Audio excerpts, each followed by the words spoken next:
Only dengan si ibu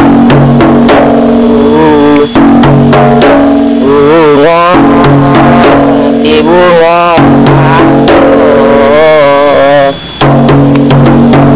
lagi pupo dengan angin bu angin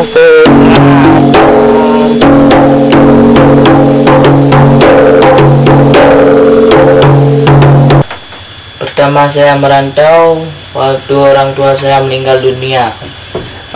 Di kelas 2 SD saya pergi merantau sendiri ke kota-kota. Pertama saya merantau ke kota Lusmawe. Saya di sana bertemu dengan seorang pemuda, diajak kerja saya di pabrik tempe. Dan saya juga lama juga tinggal di sana. Saya kerja di pabrik tempe itu. Saya sambil sekolah, pulang sekolah saya kerja di sana. Dan saya juga sekarang bisa juga untuk buat tempe sedikit-sedikit karena saya udah punya pengalaman. Itulah nasib saya setelah orang tua saya meninggal dunia. Pendidikan, pekerjaan, ekonomi, 3 mata rantai alasan lahirnya anak rimba. Rimba belantara menjadi satu-satunya harapan, meskipun tidak menjadi jaminan akan hari esok yang gemilang. Ini satu-satunya pilihan setelah pendidikan menjadi kebiasaan yang tidak menyenangkan. Tidak tersedianya transportasi, tidak naik kelas, tidak ada biaya, menjadi alasan untuk tidak melanjutkan sekolah.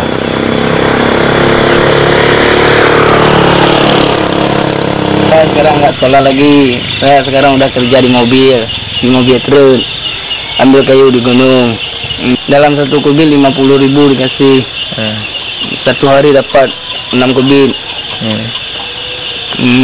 Habis itu kerja lagi malam-malam.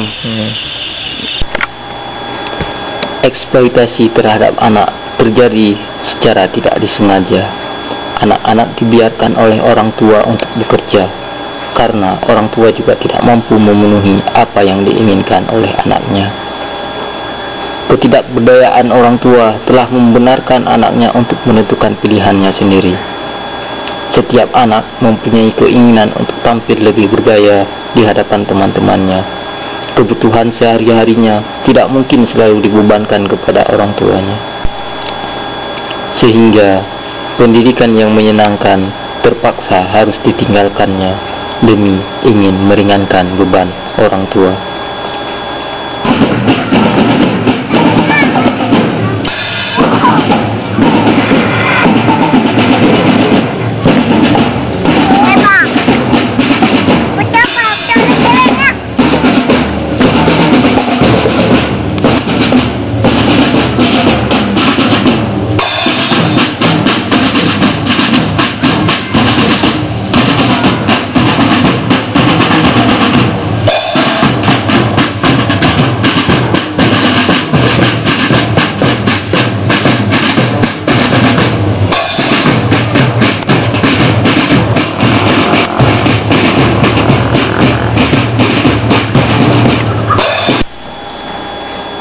Kehidupan di pedalaman kerap menjadikan anak sebagai pekerja.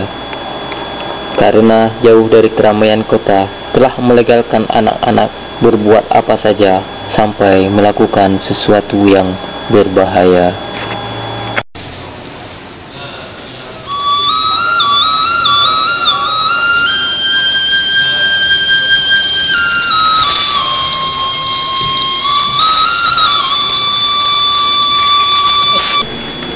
Menjadi anak rimba bukanlah hal yang mudah. Seminggu sekali harus pulang mencari bekal untuk bisa bertahan di hutan belantara, hutan yang jarang dilalui manusia. 5 jam perjalanan dari keramaian desa menjadi tempat yang aman untuk melakukan pekerjaan yang mengandung risiko.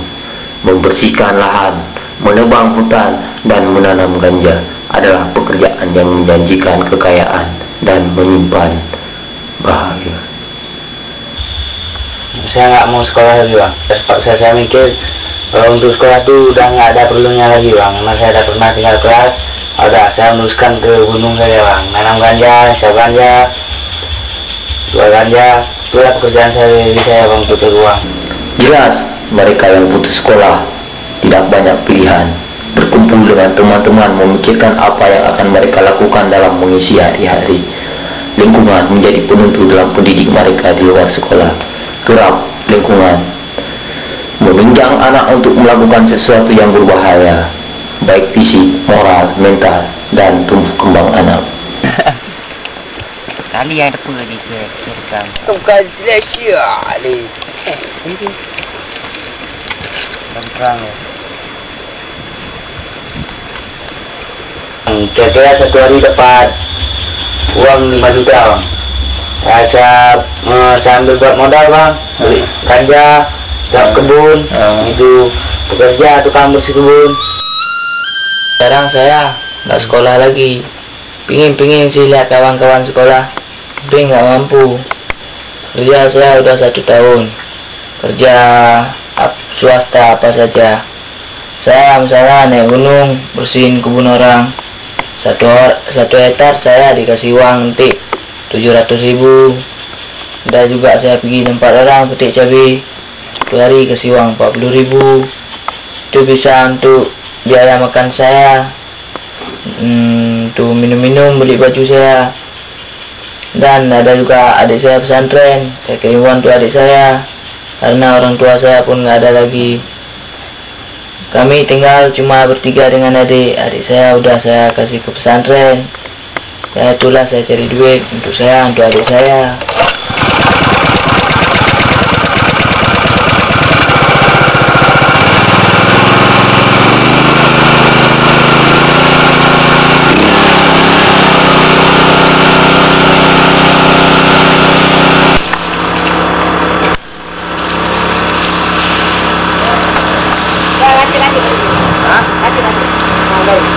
Dua itu.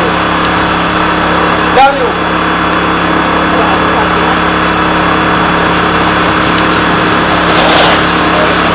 Dua itu. Sebenarnya pekerjaan yang saya lakukan itu sangat berbahaya. Saya kerja di gunung. Di sana banyak binatang buas, seperti harimau, ular, binatang-binatang yang mengerikan. Dan di sana juga kalau kita harus ke sana menyeberang sungai, ada 7 sungai kita nyeberangin sana. Perjalanan dari kampung ke sana sampai 4 jam itu sampai ke sana.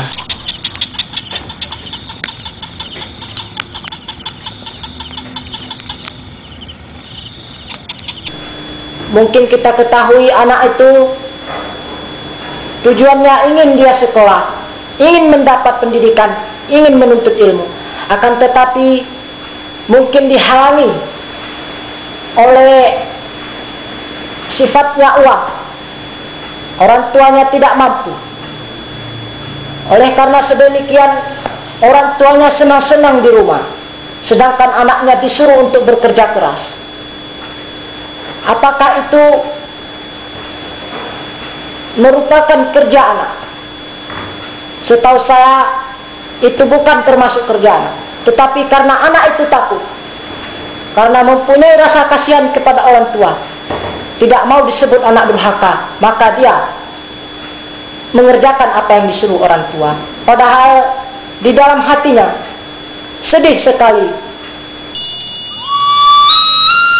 Tapi sekarang saya udah tak sanggup sekolah karena saya udah capek pikirin sekolah. Dari kelas 2 SD sampai kelas 3 SMP saya biaya sendiri, nyari sendiri, tak sanggup untuk cari biaya untuk SMA. Makanya saya nganggur sekarang 1 tahun. Mungkin saya tahun depan saya ikut lagi untuk sekolah lagi, karena saya sangat suka sekolah. Bagi saya sekolah itu menyenangkan. Kita udah mendapatkan ilmu, banyak teman-teman di sana, bisa cari pengalaman juga. Dan saya sekarang lagi kerja untuk bisa nabung-nabung duit untuk saya sekolah tahun depan. Saya selalu berdoa semoga saya bisa sampai kuliah. Saya pingin kali. Cita-cita saya ingin jadi tentara. Saya ingin kali jadi tentara. Sukanya di perang, saya dimain di hutan-hutannya, saya sangat suka.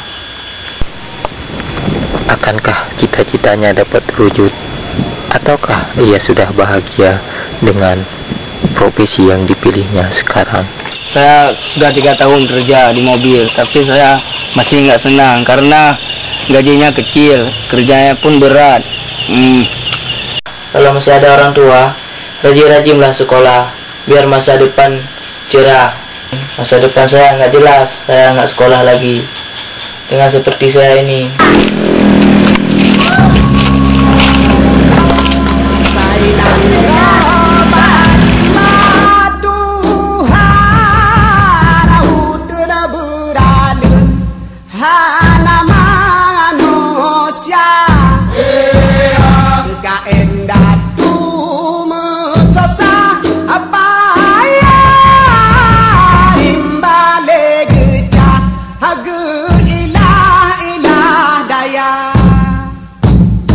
Penata no